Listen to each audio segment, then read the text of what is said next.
श्री जगदीश प्रसाद गुप्ता छत्तीसगढ़ शासन में chief engineer के पद से रिटायर होने के बाद श्री द्वारिका महाराज स्मृति न्यास के तत्वाधान में श्री द्वारकाधीश एवं बागेश्वर महादेव मंदिर का वर्ष 2005 में अपने पुत्रों इंजीनियर कुंजन गुप्ता एवं इंजीनियर भुवन गुप्ता के सहयोग से अवंती विहार रायपुर छत्तीसगढ़ में निर्माण करवाया। श्रीमद् भागवत कथा, राम कथा, गीता तत्व, वेदांत आदि के तात्पर्य को व्यासपीठ से कहने के कारण संतों द्वारा इन्हें आचार्य श्री जगदीश भी कहा जाता है। अपना संपूर्ण जीवन परमात्मा की सेवा में दिया। उन्होंने परमात्मा भगवान श्री द्वारिकाधीश के दिव्य गुणों और कर्मों को लेकर अभी तक 15 ग्रंथ लिखे हैं, जिन ग्रंथों को भारतवर्ष के जगत गुरु और महापुरुष संतों के द्वारा आशीर्वाद प्राप्त हुआ है। उनके ग्रंथ मुंडक उपनिषद सरलतम बोध का उद्बोधन आप सुन रहे हैं।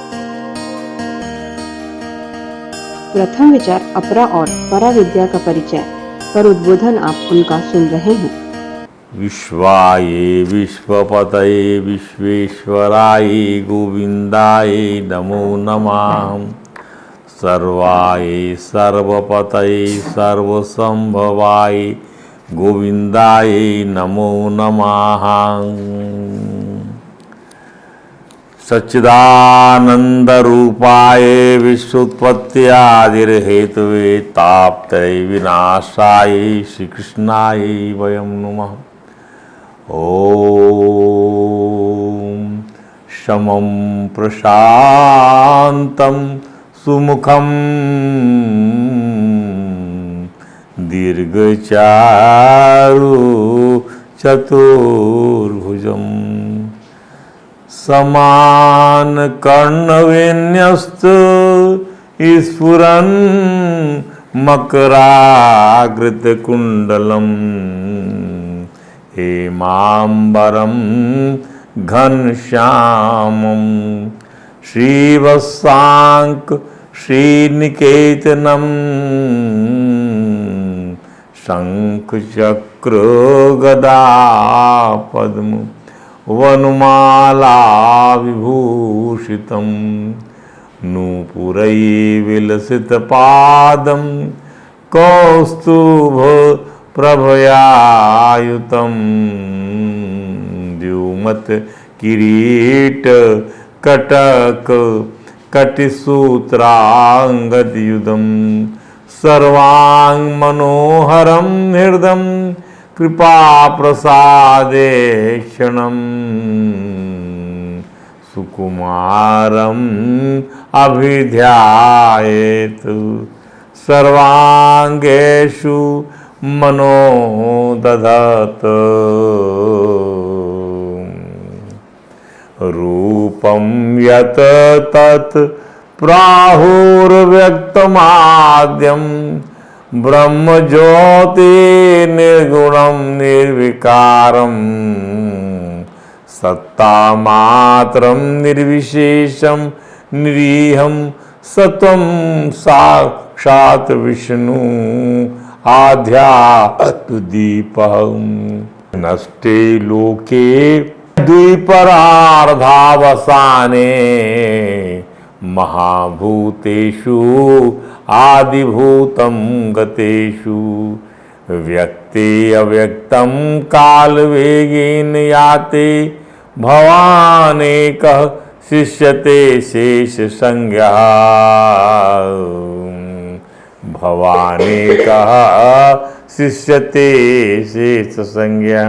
गाइए शेष नारायण नारायण नारायण बद्री नारायण नारायण नारायण। ओ जगन्नारायण नारायण नारायण श्रीमन नारायण नारायण नारायण राम नारायण नारायण नारायण द्वारका नारायण नारायण नारायण लक्ष्मी नारायण नारायण नारायण। ओ कृष्ण नारायण, ओ राधा नारायण, ओ राम नारायण, ओ सीता नारायण, ओ शंकर नारायण, ओ उमा नारायण नारायण नारायण, सूर्य नारायण, ओ संध्या नारायण, ओ चंद्र नारायण, ओ रोहिणी नारायण, ओ पृथ्वी नारायण, ओ विष्णु नारायण नारायण नारायण, भगवन नारायण नारायण नारायण,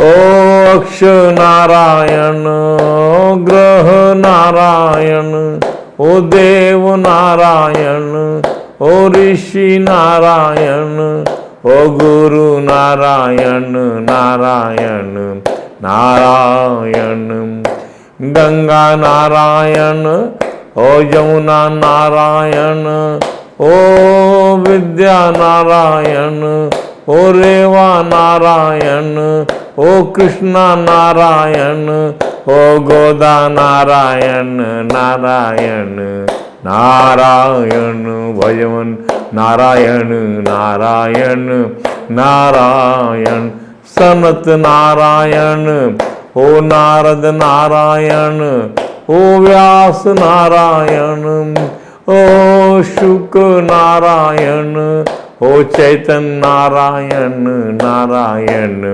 नारायण, भक्ति नारायण, ओ भगवन नारायण, ओ माते नारायण, ओ पितृ नारायण, ओ गुरु नारायण नारायण नारायण, श्रीमन नारायण नारायण नारायण, रात नारायण, ओ दिन नारायण, ओ पक्ष नारायण, ओ मास नारायण, ओ वर्ष नारायण नारायण नारायण, गीता नारायण, ओ वेद नारायण, ओ मानस नारायण, ओ भारत नारायण, ओ भागवत नारायण नारायण नारायण, श्रीमन नारायण नारायण नारायण,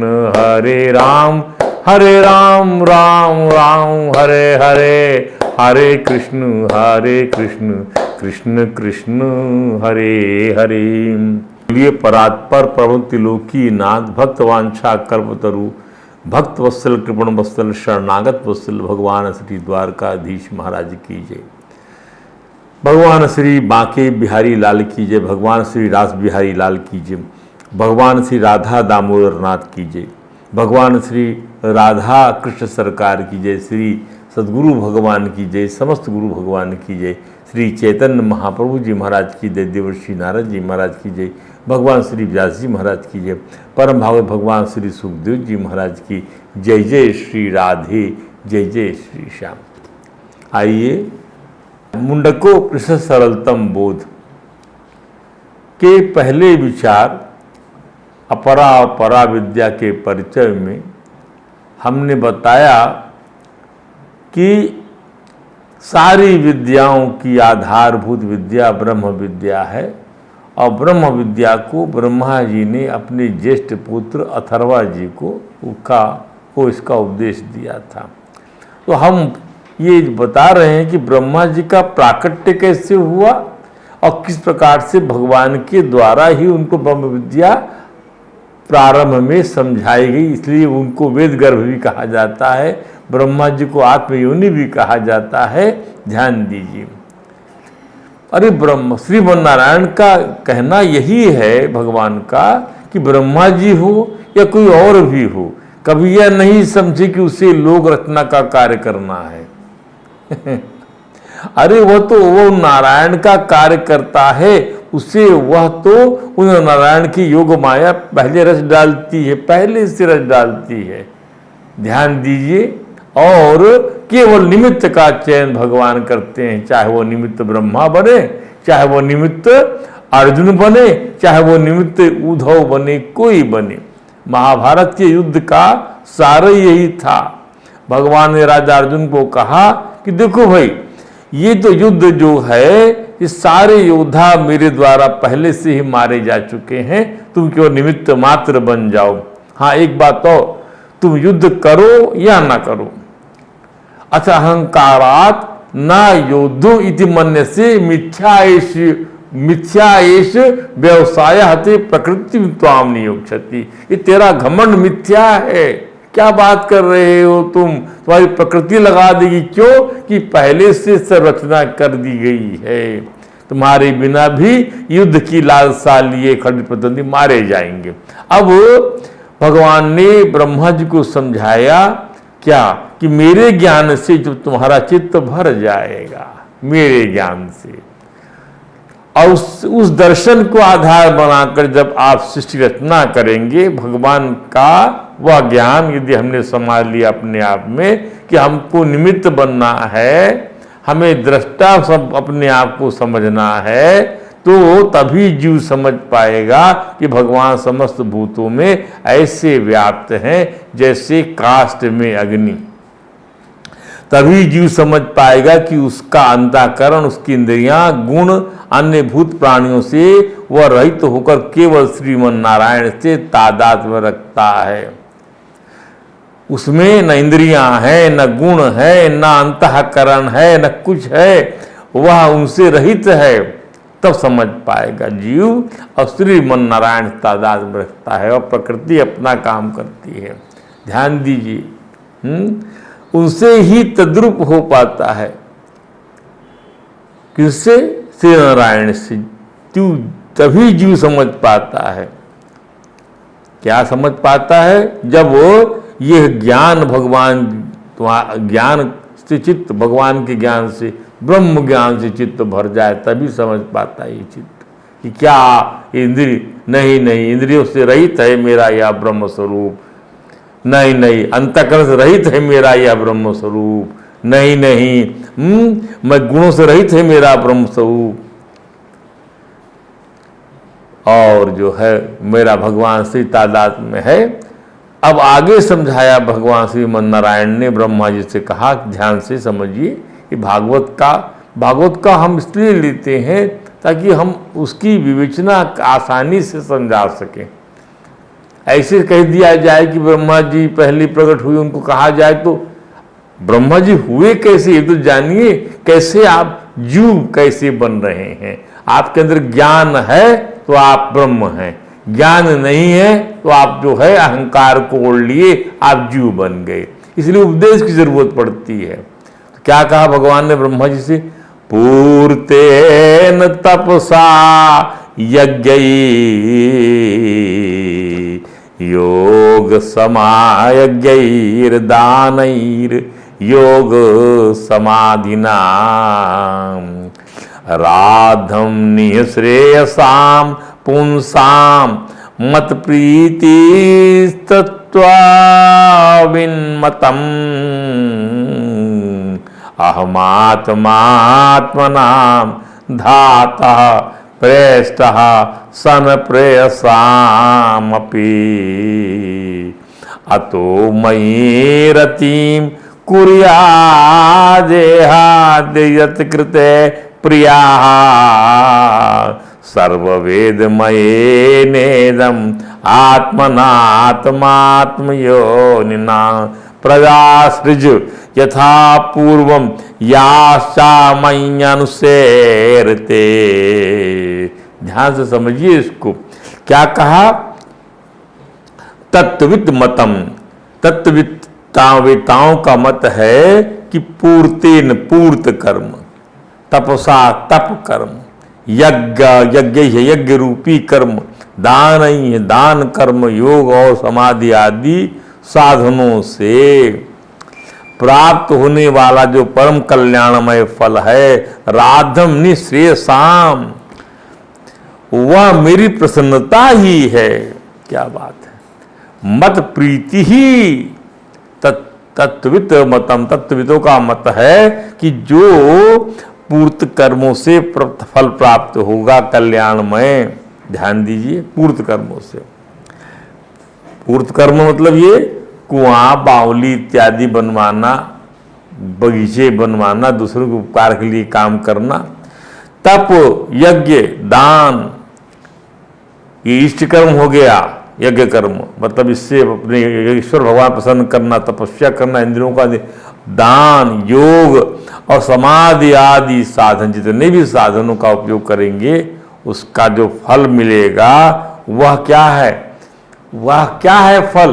संसार नहीं, वह फल है परमात्मा का प्रसाद, परमात्मा की प्रसन्नता। परमात्मा की प्रसन्नता ही लक्ष्य है जीव का। परमात्मा की प्रसन्नता से जीव जो है आत्मधन को प्राप्त कर लेता है। ध्यान दीजिए, अहमात्मा आत्मनाम धाता। विधाता भगवान ने कहा ब्रह्मा जी को, क्या? हे विधाता, आहम आत्मा आत्मनाम प्रेष्टासन प्रेयसाम अपि। आत्मा आत्मा नाम, अहम आत्मा, मैं आत्माओं का भी आत्मा हूं। और क्या हूं मैं? प्रेष्टा सन प्रेयसाम अपि, और स्त्री पुत्रादि प्रियों का भी प्रिय हूं। प्रेयसाम अपि, जितने भी लोग प्रिय लगते हैं उन सबकी प्रियता जो है, उन सब में जो प्रियता का भाव है मुझसे है। देहादि भी मेरे लिए ही प्रिय है। देखिए, यही आत्मज्ञान है। देहादि भी मेरे लिए प्रिय है। क्या कहा भगवान? अतो मयि रतिम कुर्यात् देहादि यत्कृते प्रियाः। देहादि देह भी मेरे लिए ही प्रिय लगती है। अर्थात नहीं ज्ञान है ब्रह्म का, आपको स्वयं अपना स्वयं के लिए प्रीति, ये स्वयं ही तो ब्रह्म है, स्वयं ही तो नारायण है, हम खुद ही तो नारायण है। हमारे लिए न प्रीति हम प्रेयस्कर लगता है, ये देह हमें कितना प्रिय लगता है। तो ये हमें प्रिय लगता है, जो हम तो सब बोलते हैं मुझे प्रिय लगता है, ये मैं जो है परमात्मा के लिए है। ध्यान दीजिए, अतः मुझसे ही प्रेम करना चाहिए। अतो मयि रतिम कुर्यात्, मयि रत, मुझसे प्रेम करो। ये केवल भगवान ही नहीं करे, जितने भी भगवान हुए हैं, जितने भी महापुरुष हुए हैं, सत्पुरुष हुए हैं, क्या कहते? प्रीति न तावद यही मयि वासुदेवे। जब तक मुझसे प्रीति नहीं करोगे न मुच्यते देह योगे न। अब अपने शरीर से आप प्रेम करो, लेकिन आपको भ्रांति है, वो प्रेम भी शरीर के प्रति जो आपका है वो परमात्मा के लिए ऐसा क्यों नहीं मान लेते? इतना ऐसा तो ज्ञान है। त्रिलोकी की को तथा जो प्रजा इस समय मुझ में लीन है। हे ब्रह्मा, हे विधाता, इस तीनों लोगों को तथा जो प्रजा इस समय मुझ में लीन, जितने जीवात्मा सूक्ष्म रूप में मुझ में जितने सूक्ष्म भूत हैं, उसे तुम पूर्व के कल्प समान, पहले वाले कल्प में जो पहले प्रलय हुई थी उसके बाद तुमने सृष्टि किया था, अपना दिन आने पर वैसे ही रचो। अपने सर्ववेदमय स्वरूप से स्वयं ही रचो। स्वयं सर्ववेदमय स्वरूप जो तुम्हारा वेदमय स्वरूप है, अर्थात ज्ञानमय स्वरूप से रचो उसको। मेरे से तादात्म्य होके रचो उसको। ध्यान दो, ये भगवान ने उपदेश दिया। इसका अर्थ क्या है? प्रत्येक कल्प में श्रीमन नारायण की नाभि से उत्पन्न कमल पर विराजमान चतुर्भुजी ब्रह्मा जी जो सर्ववेदमय स्वरूप हैं, वही श्री भगवान की आज्ञा से सृष्टि रचना करते हैं। ब्रह्मा जी ने पुनः 100 दिव्य वर्षों तक तपस्या किया और भगवान की नाभि से निकले कमल कोश में प्रवेश कर उस एक के ही 3 भाग किए। ध्यान दीजिए, क्या किया? भगवान की नाभि से निकले कमल कोश को में प्रवेश करके उस एक के ही 3 भाग किए उस कमल के, जिसे भूलोक मान पृथ्वी, भुव मान अंतरिक्ष और स्वलोक कहते हैं। ध्यान दीजिए, पितरलोक, गंधर्व लोग, ये तीनों ही लोग जीवों के भोग स्थान के रूप में शास्त्रों में वर्णित हैं। जो निष्काम कर्म करने वाले हैं, अब उसके आगे और लोग कहें, महलोक, तपहलोक, जनलोक और सत्यलोक रूप ब्रह्मलोक, सत्यलोक के ब्रह्मलोक कहते हैं। इस प्रकार पृथ्वी को मिला के 7 लोग ऊपर हो गए। कौन कौन से? भू, भुवः, स्वः, जनः, तपः, महा और ये आपका सत्य या ब्रह्मलोक, 7 लोग। और इसके नीचे भी 6 लोग हो जाते हैं। इस प्रकार से इसके नीचे भी ये 7 पृथ्वी को मिला के और 7 नीचे, इस प्रकार से ना मोर आए ही फलते हैं। और दूसरी औषधियों की है जो पक जाने पर नष्ट हो जाते हैं। और जैसे दान, गेहूं, चना, ये किसमें आ रहा है? ये जो है 7वीं सृष्टि जो वैकृत हुई, प्राकृत के बाद अब इन प्राकृत सृष्टियों के का विस्तार होगा। सब इसमें और विकृतियां जब आएंगी तब ये चीज अपने को मिलेगी। 6 प्रकार के स्थावर वृक्ष हुए। इनमें पहली प्रजाति क्या होती है? गूलर, बड़, पीपल। ये बिना मोर आए ही फलते हैं। दूसरी औषधियों की है जो पक जाने पर नष्ट हो जाते हैं, जैसे धान, गेहूं, चना आदि औषधियां हैं ये। तीसरी लताएं हैं जो किसी का आश्रय लेकर बढ़ती हैं। चौथी तकस्वार है जिनकी छाल बहुत कठोर होती है, जैसे बांस आदि। 5वां विरुद्ध है।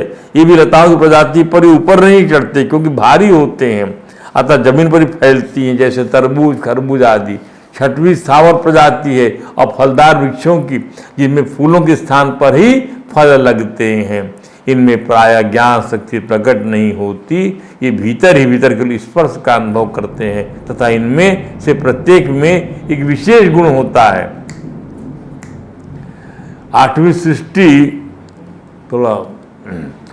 सृष्टि तिर्यक योनियों की है। इन्हें काल का ज्ञान नहीं होता। 9वीं सृष्टि मनुष्यों की है। यह एक ही प्रकार की है। मनुष्य रजोगुण प्रधान, कर्मपरायण और दुख रूप विषयों में ही सुख मानने वाला होता है। दुख रूप विषयों में ही सुख मानता। कितना बढ़िया खाया मैंने, भले उस खाने का बोध ज्ञान ना हो। दूसरी सृष्टि देवगणों की है जिसे देव सर्व कहते हैं। तो स्थावर सृष्टि, तिर्यक सृष्टि, मानव सृष्टि और देव सृष्टि 4 वैकृत सृष्टियां हैं। इस प्रकार 6 प्राकृत और 4 वैकृत सृष्टि होती है। ये कुल 10 हो गई। देव सृष्टि में ही देवता, पितर, असुर, गंधर्व, अप्सराएं, यक्ष, राक्षस, सिद्ध, चारण, विद्याधर, भूत, प्रेत, पिशाच और किन्नर, किम पुरुष, अष्टमुख आदि 8 प्रकार के भेद शामिल हैं। इनके अतिरिक्त सनत कुमार आदि ऋषियों का जो कौमार सर्ग है वह प्राकृत वैकृत दोनों प्रकार का है। श्रीमद् भागवत में मैत्रेय ऋषि का कथन है कि सत्य संकल्प भगवान श्री हरि ही ब्रह्मा जी के रूप से प्रत्येक कल्प के आदि में रजोगुण स्वीकार कर स्वयं ही जगत के रूप में अपनी ही रचना करते हैं। ध्यान दीजिए, जगत के रूप में अपनी ही रचना करते हैं। भगवान रजोगुण स्वीकार करके ब्रह्मा के रूप में अपने को ही अपना विस्तार कर लेते हैं। ध्यान दीजिए, ये 6 प्राकृतिक सृष्टि बना देते, उसके बाद ब्रह्मा का काम शुरू होता है। हमारा उद्देश्य मुंडकोपनिषद की ज्ञान परंपरा को बताना है। परब्रह्म से ब्रह्मा जी को यह ज्ञान मिला। हाँ, मिला। ब्रह्मा जी ने किसी कल्प में अपने पुत्र अथर्वा को इसी ज्ञान का उपदेश किया। किसी कल्प में अथर्वा ऋषि ने इसे भरद्वाज गोत्र के ऋषि सत्यवह को प्रदान किया। अब जो सत्यवह ऋषि ने परंपरा से प्राप्त इस ब्रह्म विद्या को, या भरद्वाज कह दीजिए, गोत्र भरद्वाज से बात हो रही है, तो इस ब्रह्म विद्या का ब्रह्मा जी के मानस पुत्र अंगिरा ऋषि को उपदेश दिया। वैसे ब्रह्मा जी ने भगवान की शक्ति से संपन्न होकर सृष्टि के लिए संकल्प किया, तब उनके 10 पुत्र और उत्पन्न हुए। उससे लोगों की बहुत वृद्धि हुई। उनके नाम है मरीचि, अत्रि, अंगिरा, पुलस्त्य, पुलह, क्रतु, भृगु, वशिष्ठ, दक्ष और 10वें नारद हैं। ब्रह्मा देवानाम प्रथमासम बभूव। अब इस जो मंत्र आया था इसकी विवेचना में आप एक पद का विश्लेषण करते। मंत्र क्या था? पहला मंत्र हमारा ये था, ब्रह्मा ओम का हमने व्याख्या किया, ब्रह्म देवानाम प्रथमा संबभूव। अब जो है ब्रह्मा देवानाम प्रथमा संबभूव, हमने उपरोक्त वर्णन से जाना कि सृष्टि रचना के लिए श्रीमन नारायण की नाभि से पहले पल ब्रह्मा जी प्रकट हुए। उनके पुत्र मरीच के पुत्र कश्यप और अदिति से मरीचि के पुत्र है कश्यप अदिति से इन राज देवताओं की उत्पत्ति हुई, 12 द्वादश आदित्य। अतः ब्रह्मा जी देवताओं से पहले हुए, ठीक जैसा कह रहा है वेद। देवगण तो ब्रह्मा जी के परपोते कहलाए देवगण, क्योंकि पहले ये पहले क्या हुए, पहले ये जो ऋषि हुए, ध्यान दीजिए, मानस पुत्र मरीचि के पुत्र कश्यप, फिर कश्यप इसके बाद में जो हमने बताया आपसे मरीचि, अत्रि, अंगिरा, पुलस्त, कला, इसके बाद इनसे जो है कश्यप जी से देवताओं की उत्पत्ति हुई है। मरीचि के पुत्र कश्यप से देवताओं की, आदित्य जी के संयोग देवताओं आदित्य, इसलिए ब्रह्मदेवगण ब्रह्मा जी के परपोते कहलाए, पोते नहीं परपोते कहलाए। ध्यान दीजिए, ब्रह्मा जी के पुत्र कौन है? मरीचि, अत्रि, अंगिरा, और कश्यप कौन है? पोते हैं। और कश्यप पोते हैं तो देवगण कश्यप से हुए देवगण तो परपोते कहलाए। इसलिए ब्रह्मा जी को प्रजापति कश्यप जी महाराज पितामह बोलते हैं, और देवता गणों के लिए ब्रह्मा जी प्रपितामह हैं। ध्यान दीजिए। अब दूसरा पद था उस मंत्र में, विश्वस्य कर्ता भुवनस्य गोप्ता। हमने देखा कि किस प्रकार ब्रह्मा जी ने 10 प्रकार की सृष्टियों की रचना किया, और भगवान की नाभि से निकले विराट कमल के पत्तों से 14 लोकों का निर्माण किया। उसी नाभि से निकले विराट कमल से 14 लोकों का, उनके शासक मनु महाराजों के द्वारा भौतिक रूप में इन लोगों की रक्षा की गई, और आध्यात्मिक रूप से ब्रह्मा जी को ही सर्वप्रथम समस्त विद्याओं की आधारभूत ब्रह्म विद्या का ज्ञान श्रीमन नारायण से स्वतः स्फूर्त प्राप्त हुआ। इसी ब्रह्म विद्या को उन्होंने अपने पुत्र अथर्वा को प्रदान किया। महर्षि अथर्वा ने भरद्वाज ऋषि को, भरद्वाज ऋषि से अंगिरा ऋषि को प्रदान किया।